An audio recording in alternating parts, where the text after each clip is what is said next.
Men and women.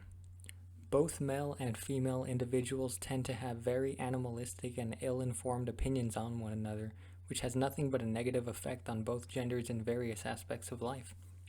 There is a sizable amount of men who are so negatively oriented about what women's motives are that they choose to either opt out of long-term relationships or feign them on a consistent basis. While there are some legitimate reasons as to why males have the right to be disillusioned with females, it also boils down to whether they are willing to continue working for something as meaningful as a worthwhile relationship or not. Chemistry is key when it comes to romantic relationships, and when people fail to recognize that, such relationships go downhill because superficial aspects upholding a couple could only last so long. Aside from chemistry, sexual chemistry is yet another important and sometimes ignored foundation for a relationship. When people with two significantly different body types and/or past sexual experiences come together, the potential absence of satisfaction from one partner or the other is something that will inevitably cause an ultimate failure between the two to maintain the relationship.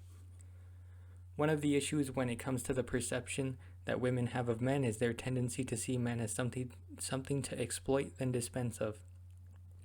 While it makes sense that this would happen in relationships, it does not justify it. Another issue is both genders holding their partners to a higher standard than that which they hold themselves to, therefore causing a disproportionate balance of roles within the couple. There are a variety of reasons as to why both sexes misunderstand the opposite, a large one being the influence that mass media has on them in that area of life. Plus, with all the pornography that so many individuals expose themselves to on a regular basis, a cerebral rewiring of sorts takes place where they see their counterparts as less than what they are. Aside from that is the desire that men must prove themselves as alphas among their peers to be accepted into a social group or such. Both respective concepts of being an alpha male for men and being a feminist for women have been bastardized in recent times. According to supposed alpha philosophy, it is admirable to partake in an extensive series of casual hookups and treat one's partners poorly. Impressionable people's predilections to taking stock in perhaps a majority of what cultural figures say serves a role within this obstacle. For quite some time, young men within the United States have revered those who come from certain criminal backgrounds and express it often, which could incite a certain disconnection from humanity as a result. Regarding feminism, there has been a major retooling of the civil rights movement, which has not been for the sake of making women equal, but rather superior.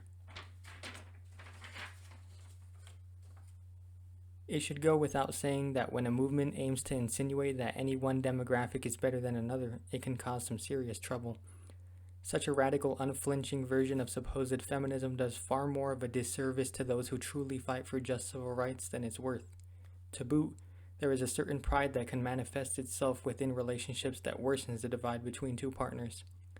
These forms of pettiness such as this pride should be forgone if true connections are to be had. Individuals should reach a certain point in their lives where they essentially abandon the notions of infatuation, like, and lust in exchange for something greater.